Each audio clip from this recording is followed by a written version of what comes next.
Hola, ¿qué tal? Mi nombre es César Augusto Castro Pérez. Soy alumno de la licenciatura en Ciencias Políticas y Administración Pública en la Facultad de Ciencias Sociales de la Universidad Nacional Autónoma de México.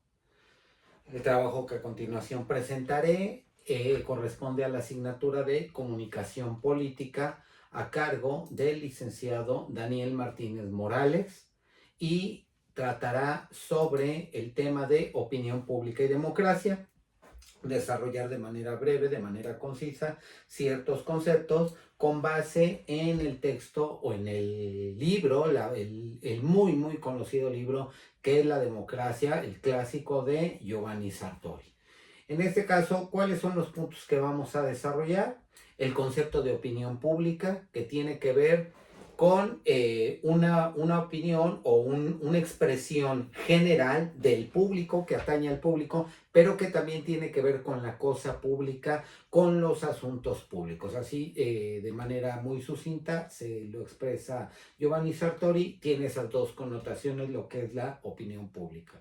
Tiene que ver con esa expresión generalizada del público y tiene que ver con la cosa pública, con los asuntos públicos, con la república, es decir, la res pública, la cosa pública. En cuanto al consenso, el concepto de consenso y consenso democrático, pues tiene que ver, no necesariamente que haya una opinión unánime, que haya un acuerdo unánime, tiene que ver con una opinión generalizada de la mayoría, con base en el cual pues, el mismo gobierno llevará a cabo ciertas acciones, o en teoría debiera llevar a cabo ciertas acciones, y más si es un consenso democrático, es decir, esta mayoría es el sentir de la mayoría, es lo que expresa la mayoría, bueno, con base en ello procederá el gobierno porque se supone que el gobierno es la expresión de esa opinión, de ese consenso. Y lo cual, desde luego, no choca con el disenso, es decir, no necesariamente con el conflicto, sino con el disenso de otras opiniones, pero que, bueno, se pueden resolver en ese contexto democrático. En cuanto a la figura de cascada de formación de la opinión pública, es la expresión de las élites, lo que quieren las élites y que va a ir permeando hacia abajo, es de abajo hacia arriba, pero que proviene de las élites económicas, las élites políticas, que irán externando lo que quieren, su programa en todo caso, porque al final los gobiernos tienen un programa que viene a ser la expresión de lo que generalmente quieren las élites. Es decir, hacia dónde nos vamos moviendo y se va permeando hacia abajo. Desde luego, se apoyan en los medios de comunicación para poder diseminar esos intereses o esas expresiones desde las élites.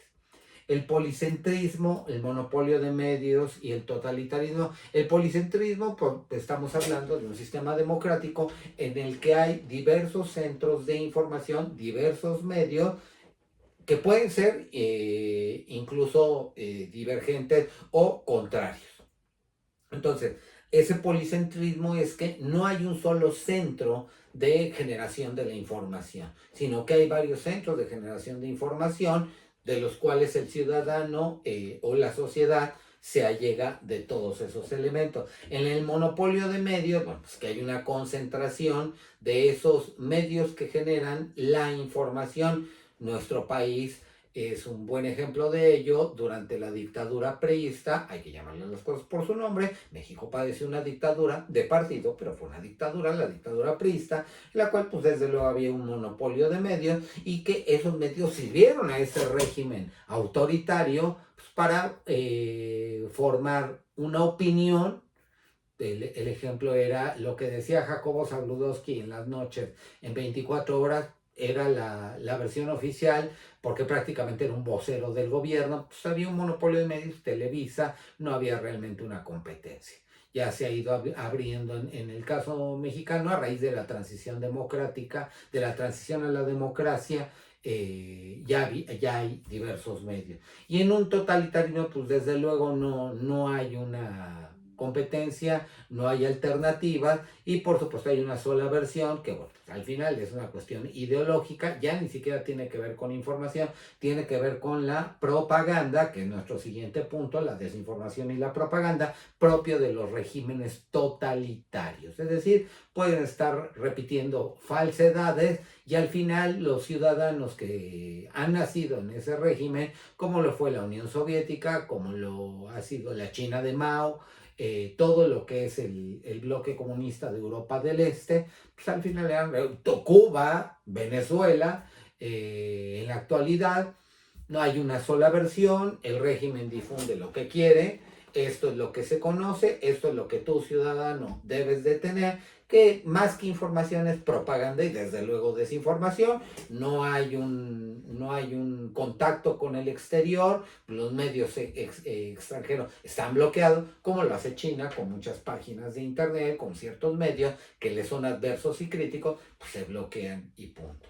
Y pues la propaganda, que no es información, sino es más bien un ejercicio de estarse legitimando constantemente los regímenes totalitarios. En México no llegamos a ese extremo en el caso de la dictadura priista, pero al final también había un mecanismo de propaganda, lo hemos visto también en la administración anterior, la de Andrés Manuel López Obrador, y en la actual, por supuesto que hay mecanismos de propaganda pues, para difundir mentiras, por supuesto que sí, lo estamos viendo en el caso del gobierno de Estados Unidos con Donald Trump. Entonces, pues, se hacen los gobiernos, se allegan de los medios, pues también para difundir lo que quieren y hacer propaganda. Y en cuanto a la democracia participativa, refrendaria y directa, bueno, la democracia participativa tiene sus mecanismos, por ejemplo, a través del referéndum, efectivamente, que más bien en este caso estamos hablando en un régimen democrático de una democracia representativa. Es decir, los ciudadanos votamos para que otros tomen las decisiones, para que nos representen.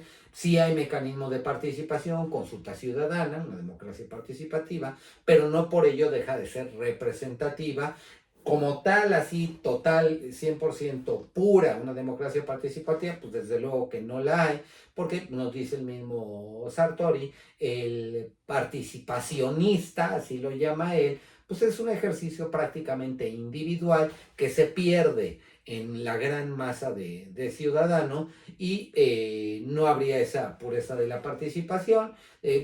Se participa en los asuntos públicos, sí, se trata de participar en los asuntos públicos en ciertos grupos, pero sería más a nivel comunidad, de comunidades. Ya a escala nacional, bueno, pues es la democracia representativa, con los mecanismos que hemos señalado, a través de los cuales los ciudadanos, bueno, podemos tener injerencia en los asuntos públicos. Esto es, grosso modo, lo que les queríamos presentar. Ojalá que estas reflexiones pues, hayan sido de su interés, por lo cual pues, para nosotros sería muy satisfactorio. Muchísimas gracias. Hasta luego.